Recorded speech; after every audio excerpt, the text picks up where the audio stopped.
Look at your phone, open your messages, scroll through your contacts.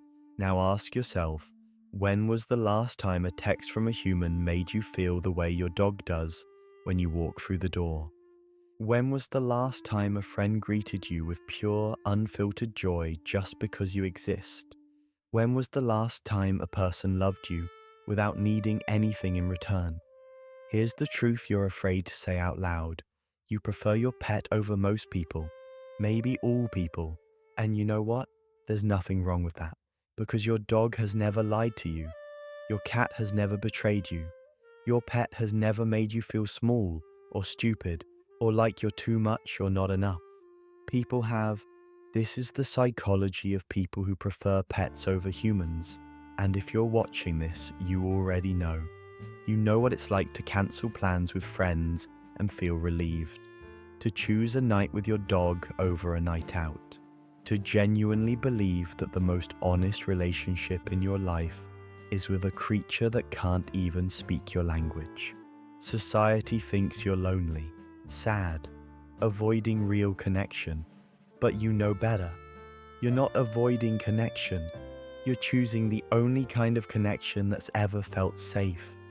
Today we're going deep into why your brain chooses animals over humans, what that says about you, and why this might be the healthiest decision you've ever made. Let's start with the science.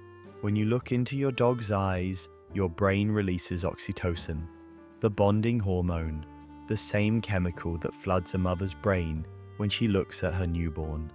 This isn't a metaphor. This is measurable, observable, real. Your brain doesn't know the difference between your child and your pet.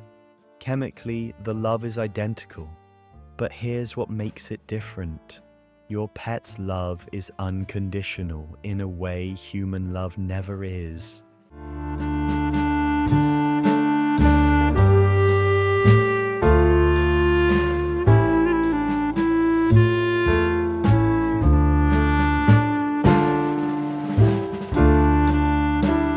Humans love you if you're successful, if you're fun, if you're useful, if you're not too needy, if you're not too broken. Your dog loves you because you're you, because you exist, because you came home. That's it. No conditions, no expectations, no performance required. And after a lifetime of performing for human approval, that kind of love feels like coming home. Here's what people don't understand. They think you prefer pets because you can't handle human relationships, because you're socially awkward, because you're damaged. They're wrong. You prefer pets because you've handled plenty of human relationships. And you've learned that people lie. They say they'll be there and they disappear. They say they care and they don't show up. They say they love you and they leave. You've learned that people judge. They see your flaws and use them against you. They see your vulnerabilities and exploit them. They see your pain and look away. You've learned that people are exhausting. They need constant reassurance, constant management, constant emotional labor. Your dog doesn't need any of that. Your dog just needs you to be present, to throw the ball, to fill the bowl, to exist in the same space. And that simplicity, after years of human complexity, it's not avoidance, it's relief. Let's talk about trust. Trust is the foundation of every relationship. And for people who prefer pets, trust with humans has been shattered. Maybe you were betrayed by a friend, someone you told your secrets to, someone who used them against you. Maybe you were abandoned by family, the people who were supposed to protect you, who were supposed to stay, who left. Maybe you've been hurt by partners, people who said they loved you, who promised forever, who walked away when things got hard. Every betrayal taught you the same lesson. Humans are dangerous, but your pet has never betrayed you. Your pet has never shared your secrets, never used your weaknesses against you, never promised to stay and then left. Your pet is the one relationship in your life where trust isn't a risk, it's a guarantee. And after enough broken trust with humans, you stop trying, you stop risking, you stop hoping, You give your trust to the one being who's earned it, your pet. Here's what happens psychologically when you choose pets over people. You're not regressing. You're not avoiding maturity. You're not stunted. You're protecting yourself. Your nervous system has been collecting data for years. Every time a human let you down, every time you were vulnerable and got hurt, every time you reached out and no one was there, your brain learned humans are unpredictable, unsafe, unreliable. So it started seeking safety elsewhere, and it found it in your pet. Because your pet is predictable. You know exactly what to expect. You know they'll be happy to see you. You know they'll want to be near you.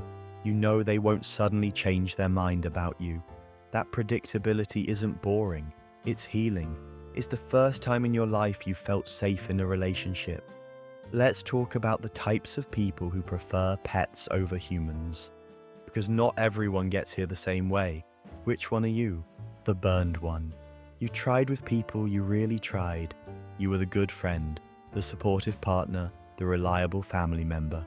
You showed up, you cared, you gave everything, and people took and gave nothing back. So you stopped, you withdrew, you redirected all that love and energy to a being that actually appreciates it. You're not bitter, you're just done wasting your heart on people who don't value it. Your pet values it, that's enough. The empath, you feel everything. You absorb people's emotions like a sponge. You walk into a room and immediately sense the tension, the sadness, the unspoken conflicts.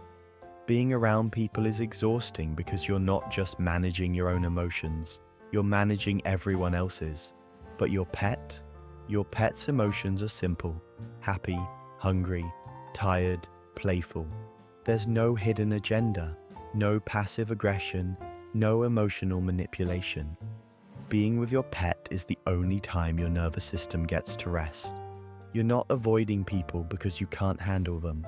You're choosing your pet because they're the only one who doesn't drain you. The disappointed idealist. You had high expectations for humanity. You believed in loyalty, in honesty, in showing up for each other. And reality crushed those expectations. You've watched people lie, cheat, abandon, betray, disappoint, and your pet restored your faith, not in humanity, but in the possibility of pure love. Your dog doesn't know how to be dishonest. Your cat doesn't know how to betray. They're incapable of the cruelty that humans inflict so casually. You prefer them because they represent what you wish humans could be. The wounded healer. Maybe you rescue animals. Maybe you adopt the broken ones, the ones no one else wanted. And when you save them, you're saving yourself. Every time you give them the love they were denied, you're healing the part of you that was denied love. Every time you create safety for them, you're creating the safety you never had. You prefer pets because loving them is how you love yourself. They're the mirror that shows you you're capable of goodness, of patience, of unconditional care. People never reflected that back to you. Your pet does. Here's what your preference for pets says about you. It says you have boundaries. You've learned that not everyone deserves access to you, that your energy is valuable, that you get to choose who receives your love. It says you value authenticity. You'd rather have one genuine connection than 100 fake ones. And your pet is the most authentic relationship you've ever had. It says you're self-aware. You know what you need. You know what drains you. And you've structured your life accordingly. It says you're a protector. You've taken responsibility for a life. You show up every day. You provide. You care. That's not avoidance, that's commitment. And it says you're brave enough to live differently, to ignore society's expectations, to build a life that actually feels good instead of one that just looks good. Let's talk about what you're actually getting from this relationship. Presence. Your pet lives entirely in the moment. They're not worried about yesterday. They're not anxious about tomorrow. They're just here, now, with you. And when you're with them, you get to be present too. You're not rehashing old arguments. You're not planning future conversations. You're not performing or pretending. You're just being, and that's something you rarely get to do with humans. Acceptance. Your pet doesn't care about your job, your income, your appearance, your mistakes, your past. They care that you're here, that you're theirs, that you exist. That kind of acceptance is rare. Maybe you've never gotten it from a human, but you get it every single day from your pet, and it's healing parts of you that you didn't even know were broken. Purpose. Your pet needs you, not in a burdensome way, but in a simple, straightforward way. They need to be fed, walked, loved, protected, and fulfilling those needs gives your life structure, meaning, a reason to get out of bed. For people who felt directionless or unimportant, having a being that depends on you is profound. You matter to them, completely, unquestionably, and mattering to someone, even if it's a dog or a cat, can save your life. Safety. This is the big one. Your pet is emotionally safe in a way humans never have been. They won't judge you for crying. They won't use your vulnerabilities against you. They won't leave when you're at your worst. They'll just stay, quietly, loyally, unconditionally. And for someone who's been hurt by humans over and over, that safety is everything. It's not that you can't handle human relationships. It's that you refuse to keep subjecting yourself to relationships that hurt you. Your pet doesn't hurt you, so you choose them. Here's what people say when they find out you prefer your pet. That's sad. Is it? Is it sad to choose peace over chaos? To choose loyalty over betrayal? To choose authenticity over performance? What's sad is spending your life in relationships that drain you just so you can tell people you have friends. You're missing out on human connection. Am I? Or am I just refusing to settle for the shallow version of connection that most people accept? Real connection requires vulnerability, honesty, presence, safety. Your pet gives you all of that. Most humans don't. So who's really missing out? You need to get out more. You've been out. You've tried the bars, the parties, the social obligations, and you've learned that being surrounded by people doesn't mean you're less alone. In fact, the loneliest you've ever felt was in rooms full of humans. Your pet makes you feel less alone, so you stay in. That's not dysfunction, that's wisdom. Let's talk about what happens when you lose them, because this is the price of loving a pet.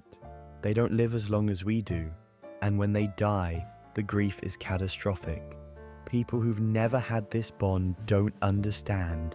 They say things like, "It was just a dog," or "You can get another one," but you can't, because this wasn't just a pet. This was your family, your safe place, your only source of unconditional love. This was the being who saw you at your worst and loved you anyway, who never judged, never left, never stopped choosing you. Losing them isn't like losing a pet. It's like losing a part of yourself. The house feels empty. The silence is deafening. The routine you built around them collapses. And the worst part? Society doesn't give you space to grieve. You're expected to move on, get back to work, function normally. But you can't, because your nervous system is in shock. Your brain has lost its primary source of oxytocin, safety, and comfort. The grief is real, valid, profound, and if you're going through it, know this. Your pain matters, your loss matters. They mattered. Take the time you need. Cry as much as you need. Don't let anyone minimize what you've lost, because you haven't just lost a pet. You've lost your best friend. Here's what I want you to know. If you prefer your pet over humans, you're not broken. You're not antisocial. You're not pathetic. You're not missing out. You're just someone who's learned that love doesn't have to be complicated to be real. You're someone who values quality over quantity, depth over breadth, truth over performance. You're someone who's been hurt enough to know that not all relationships are worth having, and you found one that is. Your pet doesn't care about your social status. They don't care if you're successful or popular or important. They just care that you're you. And maybe that's the first time anyone has ever felt that way about you. Maybe that's the first time you've ever felt truly loved. So no, you're not weird for preferring them. You're smart. You're protecting your peace, choosing your safety, honoring your needs, and anyone who judges you for that has never experienced the kind of love you have with your pet.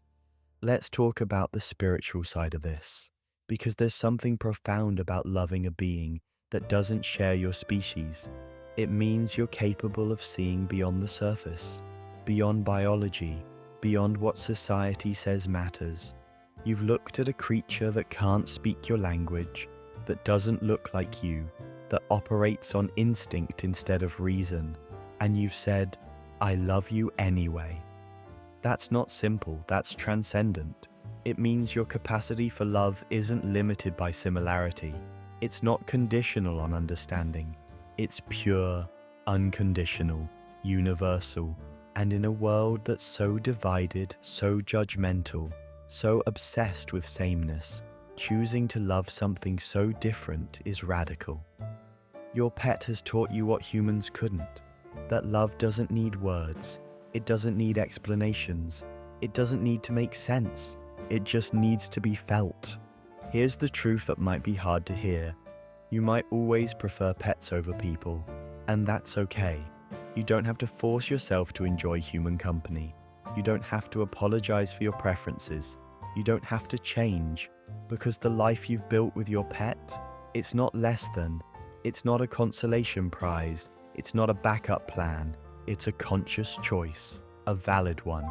You've chosen peace over drama, simplicity over complexity, loyalty over betrayal, and that choice has made your life better, calmer, safer. So own it. Stop apologizing for staying in on Saturday nights. Stop feeling guilty for declining invitations. Stop pretending you want human connection when what you really want is to go home to your dog. Your pet is your family, your safe place, your home, and that's enough. If you made it this far, you know exactly what I'm talking about. You know what it's like to find more comfort in a wagging tail than in a text message. You know what it's like to trust a creature that can't speak more than you trust the humans who can. You know what it's like to build your entire life around a being that most people would call just a pet. But they're not just a pet. They're your proof that love exists, that loyalty is real, that you're worthy of devotion. They're the reason you get up in the morning, the reason you come home, the reason you still believe that good things exist in this world. And if people don't understand that, that's their loss, because you've found something most people spend their entire lives searching for: unconditional love. It just came from a different species than you expected. And that doesn't make it less real, it makes it more honest. You prefer pets over humans, and you should, because your pet has earned it. And humans, most of them haven't. Your pet is waiting for you right now, not because they need something, but because they love you. Go be with them. They're the only ones who truly deserve you.